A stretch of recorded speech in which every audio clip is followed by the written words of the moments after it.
Why do you think a lot of girls say they like confident guys?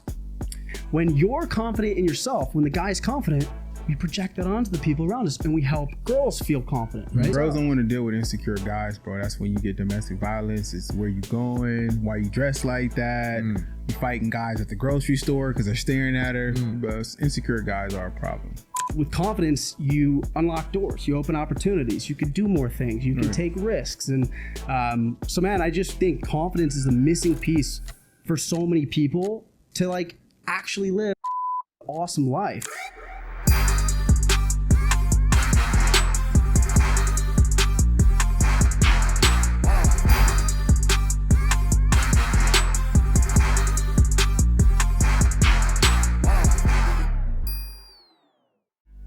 Welcome back to the Digital Social Hour. I'm your host, Sean Kelly. I'm here with my co-host, Wayne Lewis. What up, what up? And our guest today, Ben Clark.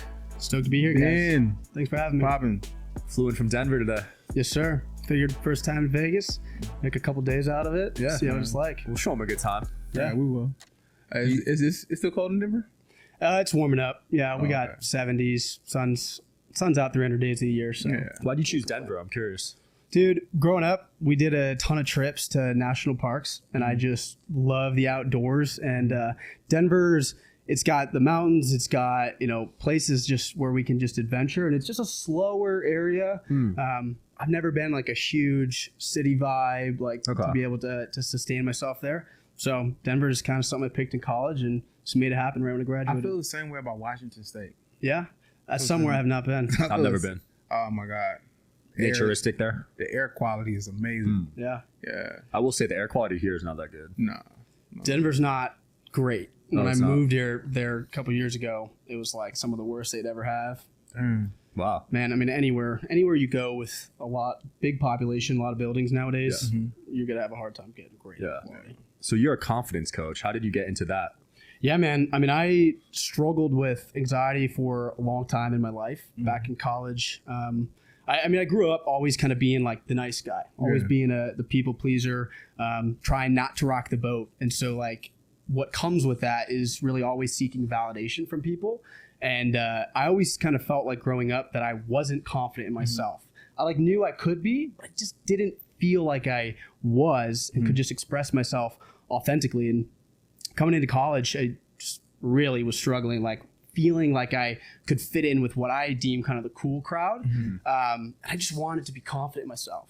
And really that kind of spiraled me down into a lot of social anxiety, getting to a point where I felt depressed in my life, man. And I, didn't want to go do things, didn't want to interact with people. And kind of just one night sitting in my dorm room, avoiding going out and hanging out with people, I really just kind of came across this idea where like, I could change my life. Like if I start doing things differently, operating a little bit differently, I could help myself become confident. And so I just kind of went on a journey of like figuring out what is this game? What is this game of like, how can I be confident? And slowly over time started finding a part of myself that was a lot freer, able to express myself more authentically and not feel like I had to compare myself to everyone else and worry about what all people were thinking of me and all these things. And like in that journey became confident in myself and like really awakened this kind of confidence that I always knew I had deep in me. And with confidence, you unlock doors, you open opportunities, you could do more things, you can take risks. And so man, I just think confidence is the missing piece for so many people to like actually live an awesome life. And because I had went through that journey myself and figuring out like what it takes, and I found that I'm good at kind of creating a space for people to feel confident in themselves when we're just talking. I just was like, this is what I'm supposed to do. And I kind of had this internal intuition that I just kind of allowed God to guide me. And here I am. Nice. Do you think there's a line in between confidence and cockiness? For sure. But cockiness is definitely not confidence. Like, because I think confidence truly is being able to walk into a room and not need to compare yourself to anyone in the room. It's an energy. It's an energy, exactly. Where you just like, that you're good. And there's other people in the room that might have done really and might be great and whatever. But like when you show up for yourself and when you know who you are, you don't need to compare yourself to anyone. So I mean, cockiness and arrogance is like Ego. It's confidence and ego. It's the cake. It's ego and confidence. You stir it up. Now you have cockiness. Yeah, I like that. really. It's like it's that inflated sense of ego. Where you just have to. And arrogance is really actually the opposite of confidence in a way, because when you're cocky, when you're arrogant, you have to express that like you're better than people. You have to make yourself, because you don't feel like you're enough just as you are. You have to make your presence felt, be known. Exactly. Right. I feel like a lot of people have that. Hey, for sure. I made this much this year. Okay. Yeah, once you start dropping numbers, it's like you got some. Then you talk to somebody who made 100 million. They're like, "You made $1 million. That's it." Yeah. So it's real G's don't talk about numbers. Nah, they don't talk about numbers. For sure. Yeah. They don't. It's like taboo. You don't want to bring that up. Yeah. Would you say being a people pleaser is a bad thing? Because we just had on a guest, Charlie Rocket, who is that's all he does. But it seems like there is a limit where it's kind of taken away from you. Yeah, I mean, I kind of refrain from the idea that it's a bad thing, right? Because when we say it's a bad thing, then people start to feel like, oh, I'm a people pleaser and that's bad. And then they feel more guilty about it themselves and they feel like they're not good, right? I think people pleasing is kind of this line of like, people pleasing itself is really just seeking validation. It's really just, you don't feel okay just as you are. So you need to please people. You need to not rock the boat, not cause conflict, help, be the first to raise your hand. I was that guy for plenty of years. But ultimately, like, helping people is great, right? Of course. Being of service to people is totally different than people pleasing. Exactly. Because people pleasing is really a way of manipulating that person into getting validation. Not that the person's intentionally trying to manipulate for that validation. It's all happening subconscious, right? And so like I think that genuineness of like wanting to help, and that's part of like what I experienced was I loved helping people. And like being a people pleaser and that nice guy gave me the like desire to want to serve people. But I just didn't realize that there was so much of it where I just didn't feel like I was okay. So when you compare that you love helping people with knowing that you're okay saying no, speaking your mind, having opinions, and causing a little bit of conflict with people, then you start to kind of get into that magic space where now you're actually able to serve people. Because when you're people pleasing, you're just draining your cup. You're saying yes to everything, and you're just like, you start to build resentment. Like you're like, oh, I have to help this person. I really don't want to. I have all this to do. And so then you have this negative energy towards these people. And again, it's like, it's all this energy. So when you fill your own cup up, when you put yourself first in a lot of ways and make sure that your needs are met, then you can really serve at a high level. Yeah, absolutely. So are a lot of people calling you selfish? I don't think so. No. Okay. But people do have that fear, right? But when is there a fine line between being selfish and just putting yourself first? Because if Sean puts himself first, and I'm pulling from Sean, but he's like, I can't do it today, and I call him selfish. Is he being selfish, or does he just have it to do, and I want him to do what I want him to do for my own pleasing and my own ego? So selfish is more so a word that's being thrown at you when you don't appeal to his needs. Interesting. I didn't think about it that way. Yeah, remember, that makes sense though. You would never call yourself selfish, but then once that word is thrown at you, it gives you a guilt trip. For sure.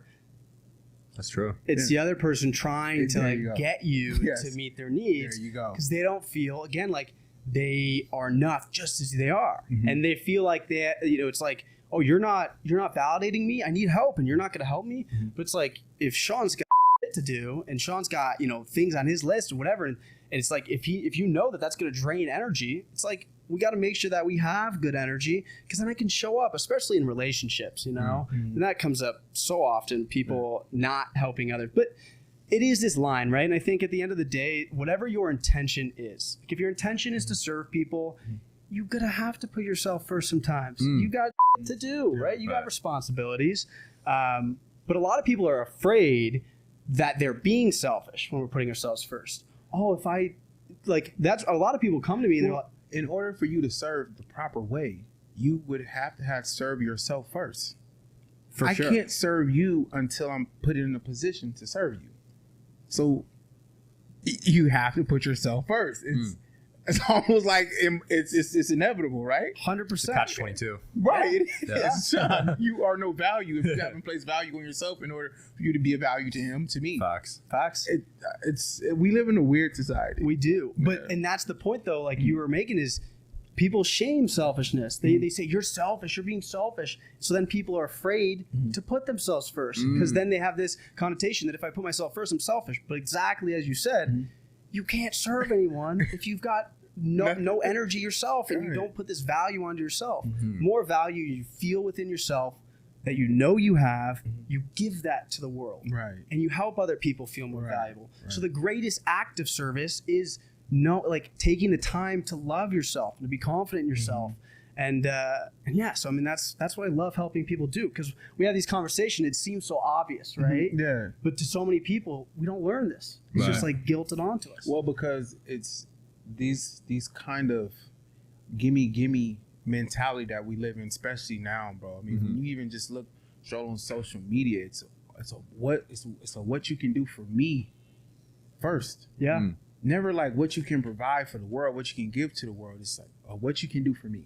Right. So that's the society that we grow up in. I mean, that's the society that we're bringing up in, the society that we're actually raising. For sure. So now you have this gimme type of mentality. So it's kind of hard someone not to call you selfish if I want you to do what I want you to do. Facts. Yeah. One of the things you talk about on your social media is energies. You believe there's masculine energy and feminine energy. Yes. Do you believe guys should tap into their feminine energy more? Absolutely. I mean, we all have a balance of masculine and feminine energy. Like, I mean, everything in the universe has a masculine and feminine energy. We talk about, God or the universe or source energy as the father. We talk about nature, the earth as mother, right? It's like we all intuitively know it, but again, society has shamed this idea of men having a feminine side because it's so bad to have it. It's like, but there's the words masculine and feminine have a connotation to us, but like we just make it out to be something that it's not, because we hear masculine, we think man, we hear feminine, we think woman, but it's not. It's masculine is the sense of drive, right? It's the sense of us putting our will into things and making stuff happen and moving forward. Feminine energy is the intuitive, creative nature within us. It's when we get present and we calm down, we stop with all the thinking and the planning and the problem solving, and we just allow something greater than us to kind of work through us. And I think a lot of people, in a lot of ways, when we slow down and we kind of reflect on our life, like there's moments where you're like, wow, I don't even know where that idea came from, or I don't know where that deep connection that I had with someone came from.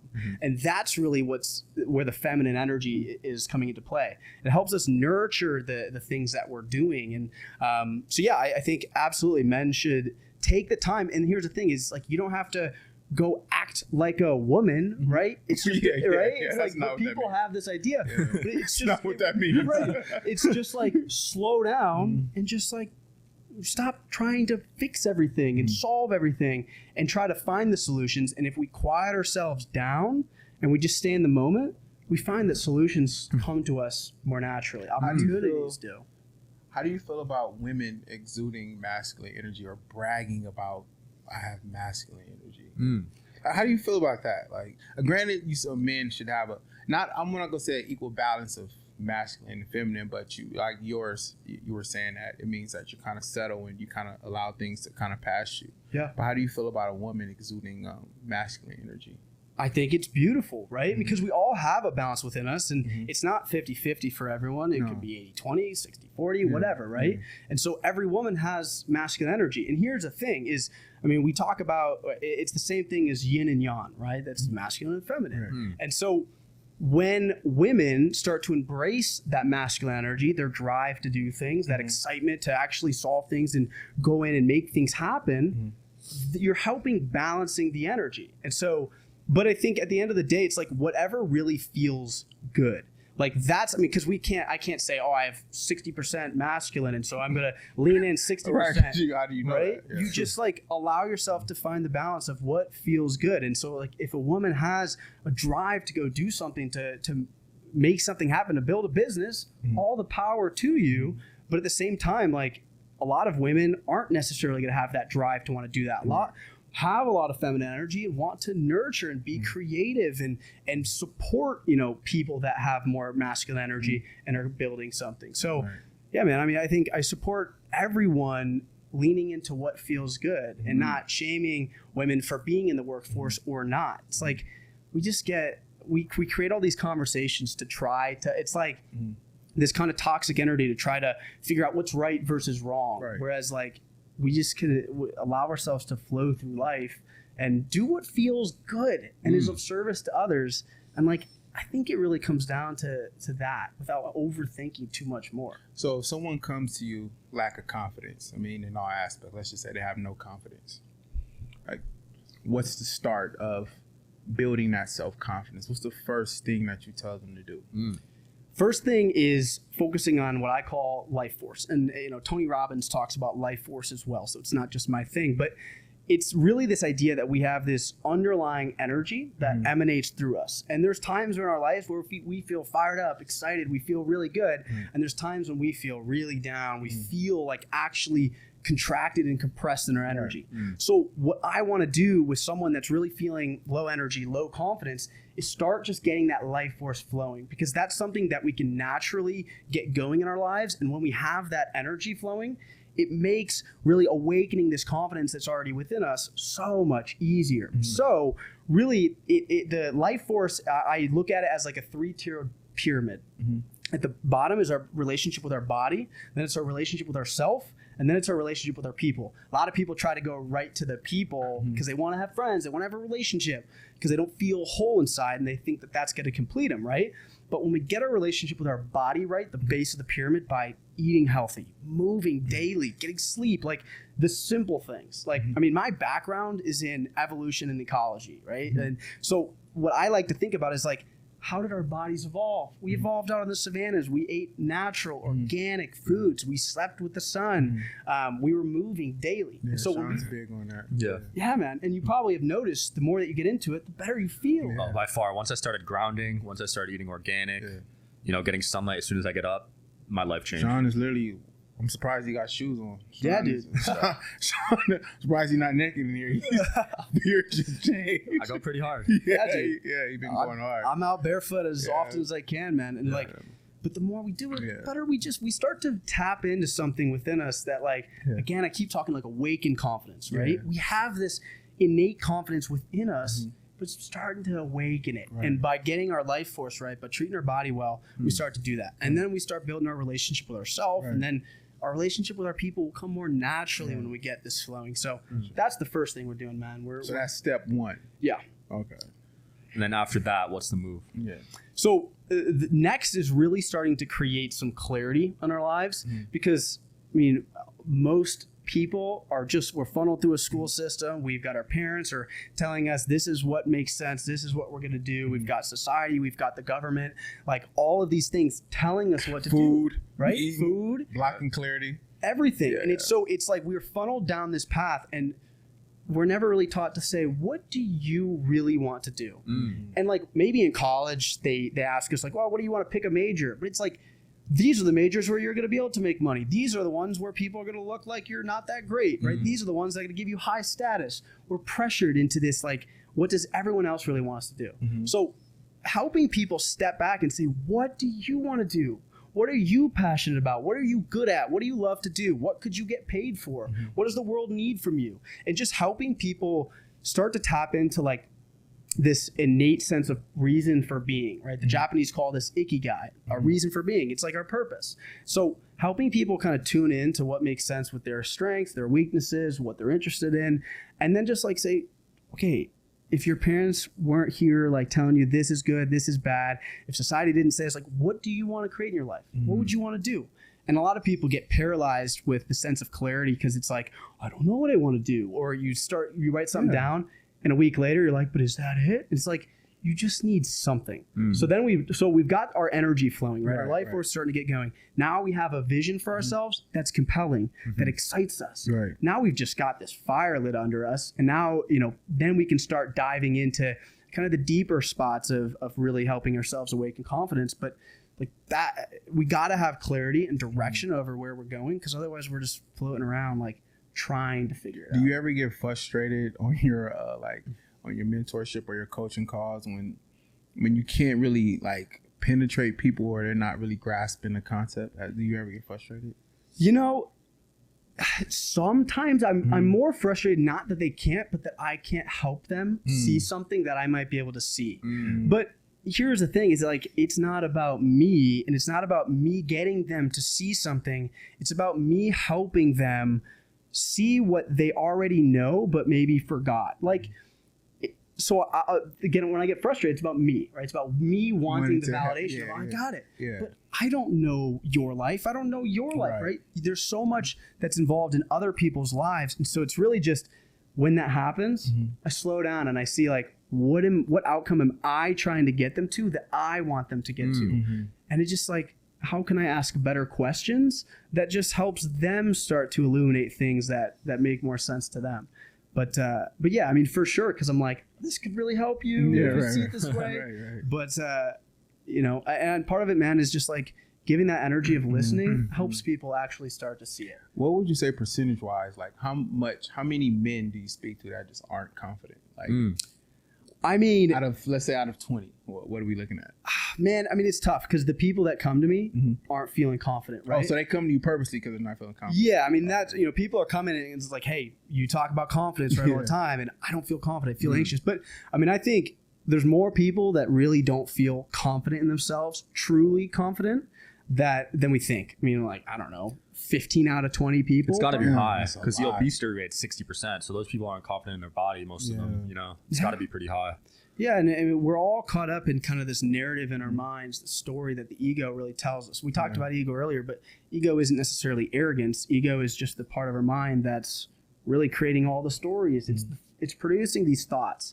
And so like people, and that part of us never feels like it's enough. It always needs more, needs validation, needs this outcome. It never feels enough. And so the more that people are identified with the ego, that part of us, the more that we're not going to feel whole, and then we're not really going to feel confident. But I think a lot of people do a good job of putting on a facade of confidence. Right, for sure. But when we really get into it, there's a sense of lack there. Yeah. So what advice do you give for guys is like when it comes to dating? Do you deal with those guys too?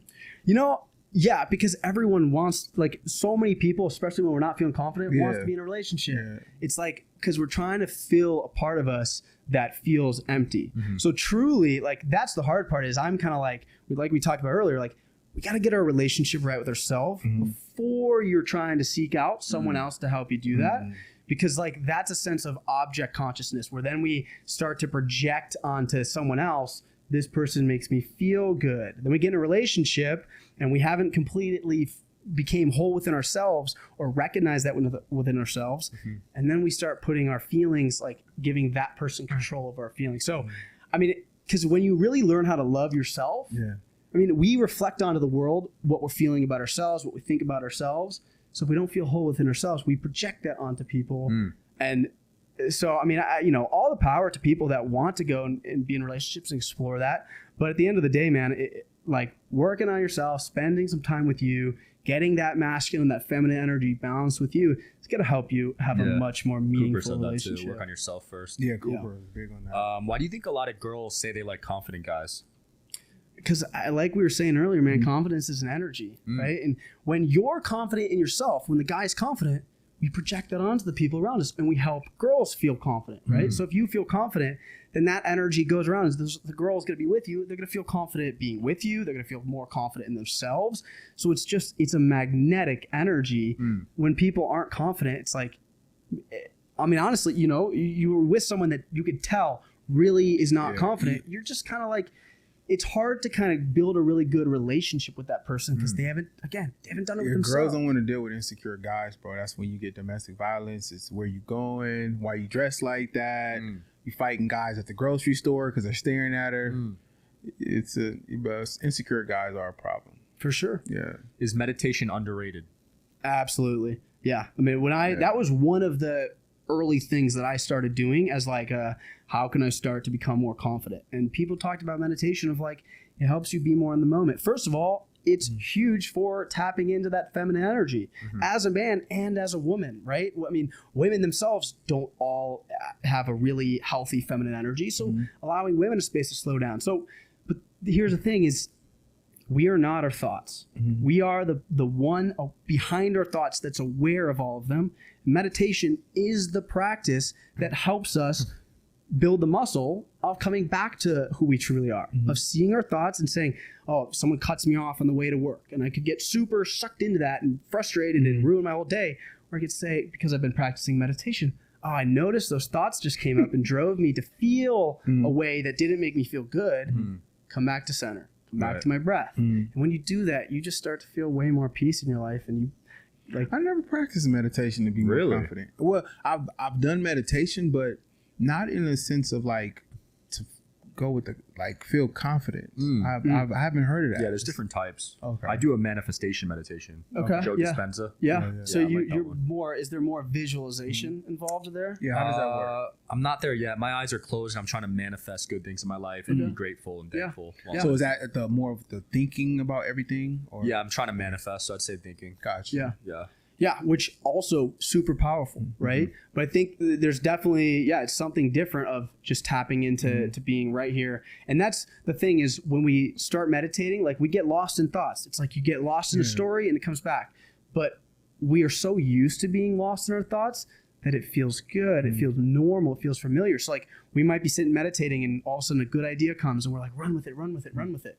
But the practice is saying, okay, I can detach from that.